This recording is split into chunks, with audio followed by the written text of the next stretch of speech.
ನಿಮಗೇನಾದರೂ ಡಯಾಬಿಟೀಸ್ ಅಥವಾ ಶುಗರ್ ಸಮಸ್ಯೆ ಇದೆಯಾ, ಸಕ್ಕರೆ ಲೆವೆಲ್ ಕಂಟ್ರೋಲಿಗೆ ಬರ್ತಾ ಇಲ್ಲ, ಕಂಟ್ರೋಲ್ ಮಾಡೋಕ್ಕೆ ಕಷ್ಟ ಆಗ್ತಿದೆ ಅಂದರೆ ಈ ವಿಡಿಯೋ ನಿಮಗೆ. ಇವತ್ತು ನಾನು ಮಾತಾಡ್ತಾ ಇರೋವಂಥ ಪ್ರಾಡಕ್ಟ್ ಬಂದು ಮಧುನಾಶಿನಿ ವಟಿ. ಮಧುನಾಶಿನಿ, ಮಧು ಅಂದರೆ ಸಕ್ಕರೆ, ನಾಶಿನಿ ಅಂದರೆ ಕಡಿಮೆ ಮಾಡೋದು ಅಂತ ಹೇಳಿ, ಅಂದರೆ ನಾಶ ಮಾಡೋದು ಅಂತ ಹೇಳಿಬಿಟ್ಟು. ಸೊ ಈ ಪ್ರಾಡಕ್ಟ್ ಬಂದು ಮೇಜರ್ಲಿ ಶುಗರ್ ಲೆವೆಲ್ನ ಕಂಟ್ರೋಲ್ ಮಾಡಲಿಕ್ಕೆ ಇರುವಂತಹ ಪ್ರಾಡಕ್ಟು ಪತಂಜಲಿನಲ್ಲಿ ಅವೈಲಬಲ್ ಇದೆ. ಸೊ ಇದ್ರ ಪ್ರೈಸ್ ಬಂದು 210 ರೂಪೀಸು. ದೆನ್ 120 ಟ್ಯಾಬ್ಲೆಟ್ಸ್ ಇರುತ್ತೆ. ಇದನ್ನು ಬಂದು ಊಟದ ಮುಂಚೆ, ಬ್ರೇಕ್ಫಾಸ್ಟ್ಗಿಂತ ಮುಂಚೆ ಮತ್ತು ರಾತ್ರಿ ಊಟದ ಮುಂಚೆ ನೀವು ತೊಗೊಳ್ಬೇಕಾಗತ್ತೆ. ಸೊ ಶುಗರ್ ಲೆವೆಲ್ ಬೇಸಿಸ್ ಮೇಲೆ ನೀವು 1 ಅಥವಾ 2 ಅಂತ ಡಿಸೈಡ್ ಮಾಡ್ಕೊಬಹುದು. ಸೊ ಮಧು ಅಂತಂದರೆ ನಾನು ಆಗಲೇ ಹೇಳ್ದಂಗೆ ಸಕ್ಕರೆ, ನಾಶಿನಿ ಅಂತಂದರೆ ಕಡಿಮೆ ಮಾಡೋದು ಅಂತ.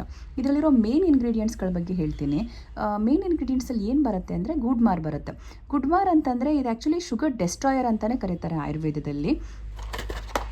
ಸೊ ಜೊತೆಗೆ ಇದರಲ್ಲಿ ಕರೇಲಾ ಇದೆ. ಕರೇಲಾ ಬಂದ್ಬಿಟ್ಟು ನಿಮಗೆ ಗೊತ್ತಿದೆ, ಇದು ಗ್ಲೂಕೋಸ್ ಲೆವೆಲ್ನ ಕಡಿಮೆ ಮಾಡಲಿಕ್ಕೆ ತುಂಬ ಹೆಲ್ಪ್ ಮಾಡುತ್ತೆ. ಜೊತೆಗೆ ಜಾಮೂನ್ ಸೀಡ್ ಅಂದರೆ ನೇರಳೆ ಬೀಜದ ಪೌಡರ್ ಇದೆ. ಅಂದರೆ ನೇರಳೆ ಬೀಜ ಇರೋದ್ರಿಂದ ಇದರಲ್ಲಿ ಪ್ಯಾಂಕ್ರಿಯಾಸ್ ಕಾರ್ಯನ ಉತ್ತಮಗೊಳಿಸುತ್ತೆ. ಯೂಶ್ವಲಿ ಡಯಾಬಿಟಿಸ್ ಆಯಿತು ಅಂದರೆ ಪ್ಯಾಂಕ್ರಿಯಾಸ್ದು ಕಾರ್ಯ ಏನಾಗುತ್ತೆ, ಸ್ವಲ್ಪ ಸ್ಥಗಿತ ಆಗಲಿಕ್ಕೆ ಶುರು ಆಗುತ್ತೆ.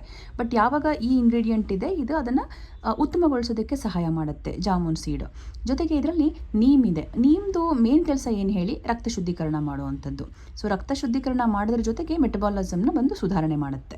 ಅದ್ರ ಜೊತೆಗೆ ಇದರಲ್ಲಿ ಗಿಲಾಯ್ ಇದೆ. ಗಿಲಾಯ್ ಅಂತಂದರೆ ಅಮೃತಬಳ್ಳಿ ಅಂತ ಹೇಳ್ತೀವಿ. ಆಫ್ಟರ್ ಕೊರೋನಾ ಅಮೃತಬಳ್ಳಿ ಎಲ್ಲ ಕಡೆಯಲ್ಲೂ ಕೂಡ ಒಂದೊಂದು ಮನೆಯಲ್ಲಿ ಕೂಡ ಅವರೇ ಬೆಳೆಸ್ಕೊಂಡು ಬಿಡ್ತಾ ಇದ್ದಾರೆ. ಅಷ್ಟು ಒಂದು ಫೇಮಸ್ ಆಗಿರುವಂಥ ಒಂದು ಪ್ರಾಡಕ್ಟ್ ಇದು. ಈ ಇಂಗ್ರೀಡಿಯೆಂಟ್ ಇದರಲ್ಲಿರೋದ್ರಿಂದ ಇಮ್ಯುನಿಟಿ ಜಾಸ್ತಿ ಆಗುತ್ತೆ, ರೋಗ ನಿರೋಧಕ ಶಕ್ತಿ ಹೆಚ್ಚಿಸೋಕೆ ಇದು ಸಹಾಯ ಮಾಡುತ್ತೆ. ಸೊ ಓವರಾಲ್ ಆಗಿ ಮಧುನಾಶಿನಿ ವಟಿ ಬಂದು ವಿತೌಟ್ ಎನಿ ಸೈಡ್ ಎಫೆಕ್ಟ್ಸ್ ನಿಮ್ಮ ಶುಗರ್ ಲೆವೆಲ್ನ ಬ್ಯಾಲೆನ್ಸ್ ಮಾಡಲಿಕ್ಕೆ, ಕಡಿಮೆ ಮಾಡಲಿಕ್ಕೆ ತುಂಬಾ ಸಹಾಯ ಮಾಡುತ್ತೆ. ಸೊ ಪ್ಯಾಂಕ್ರಿಯಾಸ್ ಕಾರ್ಯನ ಉತ್ತಮಗೊಳಿಸೋ ಜೊತೆಗೆ ಇಮ್ಯುನಿಟಿ ಕೂಡ ಕೊಡುವಂಥ ಇಂಗ್ರೀಡಿಯೆಂಟ್ ಇದರಲ್ಲಿ ಇದೆ. ಸೊ ಇದನ್ನು ಯೂಸ್ ಮಾಡಿ ಅಥವಾ ಇದರ ಬಗ್ಗೆ ಕಮೆಂಟ್ ಮಾಡಿ ಅಂತ ಕೇಳ್ಕೊಳ್ತೀನಿ. ಲೈಕ್ ಮಾಡಿ ಆ್ಯಂಡ್ ಶೇರ್ ಮಾಡಿ. Thank you.